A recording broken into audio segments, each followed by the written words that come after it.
heaviest things in life aren't iron and gold, but unmade decisions. The reason you are stressed is that you have decisions to make and you're not making them. Yeah. There is no faith and no courage and no sacrifice in doing what is expedient. What do you say to those viewers that don't pursue their dreams and are locked in their careers because they are too afraid to take risks and pursue something meaningful? Well, the first thing I would say is, well, you should be afraid of taking risks and pursuing something meaningful. But you should be more afraid of staying where you are if it's making you miserable. I found that nothing in life is worthwhile unless you take risks. Nothing. Nelson Mandela said, "There is no passion to be found playing small and settling for a life that's less than the one you're capable of living." It's all risky. The minute you were born, it got risky. If you think trying is risky, wait till they hand you the bill for not trying. If you think investing is risky, wait till you get the tab for not investing. See, it's all risky. Getting married is risky. Having children is risky. Going into business is risky. Investing your money is risky. It's all risky. It's like, did I take enough risk? Did I put myself out there enough? You definitely didn't. What's that? You definitely did not. Yeah. And here's how I know it. At least, again, one man's point of view, I'm not sure anybody is taking enough risk from 20 to 30. It is the most interesting thing that I've been thinking about, which is it is never more practical to be disproportionately risky than from 22 to 30, yet everybody goes the other way because now they're the real world and it's time to prove something to their parents, to themselves, to everybody else, and everybody goes conservative. It is a huge mistake. We need to flip it upside down. Everybody should go ham from 22 to 30 and do a ton of ridiculous shit and figure themselves out. I wish someone had told me in my 20s, Mel, take the biggest fun risks of your entire life right now. Remember, you have time. And in your 20s, you can get so scared and you can be so easily lulled into the idea that good is good enough, that feeling safe and comfortable is what you should always be looking for. That way of thinking in your 20s in particular, dead wrong. I want you to start to create this mindset of taking risks and going big. Because the only constant in your life for the rest of your life is change. If nothing changes, nothing changes. And yet, somehow we expect things to change. We expect things to change. You think you're going to get in better shape. You think you're going to get more money. You think your relationship is going to improve. You think you're going to get promoted. You think you're going to get a raise. You think the world is going to get better without you doing anything. But it isn't. Nothing is going to change unless you change what you're doing. I know there's so many people that have the ability and just refuse to get off that couch, refuse to study a few more hours, refuse to go deeper, to go further. And that's where I gain the advantage. It's so easy to be great nowadays, my friend, because most people are weak. Most people don't want to go to that extra mile. Most people don't want to find that extra because it sucks. It's miserable. It's lonely. The purpose is always there. The purpose never leaves us because the very purpose is you. You are always the purpose. There may be another purpose, like being a SEAL or going to college or whatever, but the main purpose in life is you. So if you wake up in the morning and you don't want to do something, you don't care enough about yourself.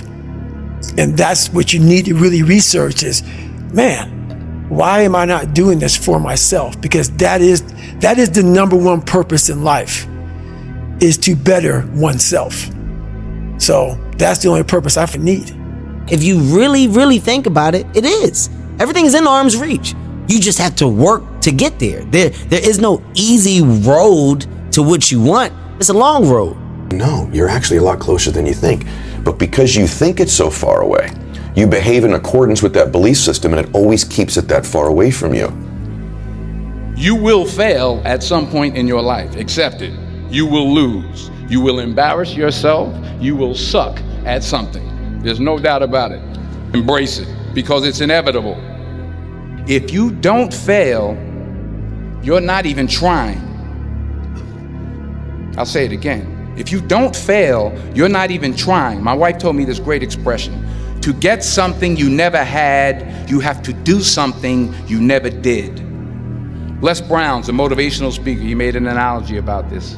He says, imagine you're on your deathbed, and standing around your deathbed are the ghosts representing your unfulfilled potential.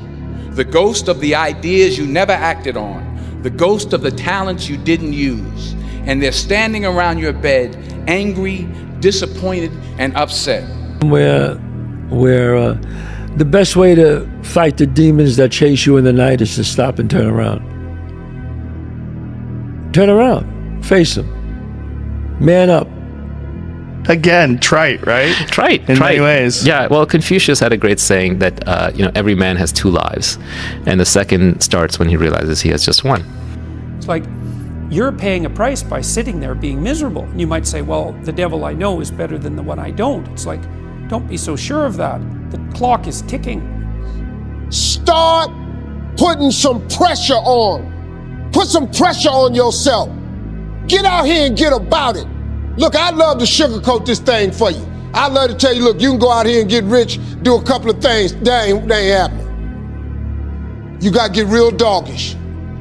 You gotta get downright funky if you wanna make it. Now, like I was telling you before, if you wanna be ordinary, you ain't even gotta listen to me. Just go on about your business. If you think ordinary's cool, ain't no problem. It's some really, really wonderful ordinary people. But if you are sitting in this room and you have extraordinary aspirations, then you're gonna have to do extra. Yeah, and if you're miserable in your job now and you change nothing, in 5 years you'll be much more miserable and you'll be a lot older. It's a luxury to pursue what makes you happy. It's a moral obligation to pursue what you find meaningful. And that doesn't mean it's easy. It might require sacrifice. Then you should figure out, well, if you could have what you needed and wanted, what would it be? What sort of friends would you have? What would your family relationships look like? How would you conduct yourself with your children? How would you educate yourself? You need to think through how it is that your life could be properly arranged if you had that ability. Understanding that nothing great is going to come without you having to deal with what I call adversity and pain tolerance. You must be able to deal with that. And the more understanding you have of what's causing you the pain and how you've dealt with it is going to determine how successful you will be in whatever you choose in life. They call it crazy. I call it focus. Don't ever let a sucker try to stop you from achieving your dream. That same dream that keeps you up at night, that same dream that gets you emotional every time that you think about it, that same dream that you know that will change your whole family's life. Yeah, that one. Don't let no one try to play you, bro. Go get it. Every failed experiment is one step closer to success. You've got to take risks, and I'm sure you've probably heard that before. And the answer is, the fact that it is painful is the reason that it's working. Yeah. Like, if it wasn't you stepping out, everybody else that has to try and step out into this new life faces this same thing too. Mm-hmm. Every single person does. That's why most people don't do it. Yeah.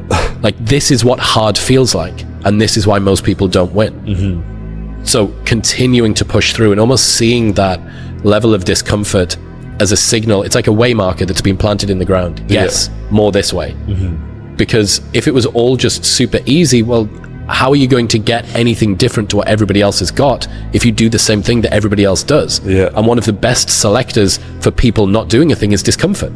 So the route that has a lot of discomfort down it, usually on the other side of that, ends up with something which is valuable. Usually. To get the princess or get the treasure, I get happier about the harder it is because I know that no one else will follow. It's a selection effect. And I think if you can shift from this is hard to no one else will be able to do this, then it flips from being this thing that you're like, oh, poor me, to oh, poor everyone else who's going to have to try. And then you can aim at that. And the funny thing is that if you do posit a goal of that sort and work towards it, you will move towards it. The goal will change because you'll learn things along the way, but I mean, I've dealt with hundreds of people in my clinical and consulting practice, and we set a goal, we develop a vision, and work towards it, and things inevitably get better for people. So it's not a luxury, it's difficult. It's a moral responsibility, and it isn't happiness. It's not, the pursuit isn't for happiness. It's a moral responsibility to pursue what is meaningful. Absolutely. Whenever you think you can't, the confidence comes from the thing that you built. You must build belief. You must build confidence.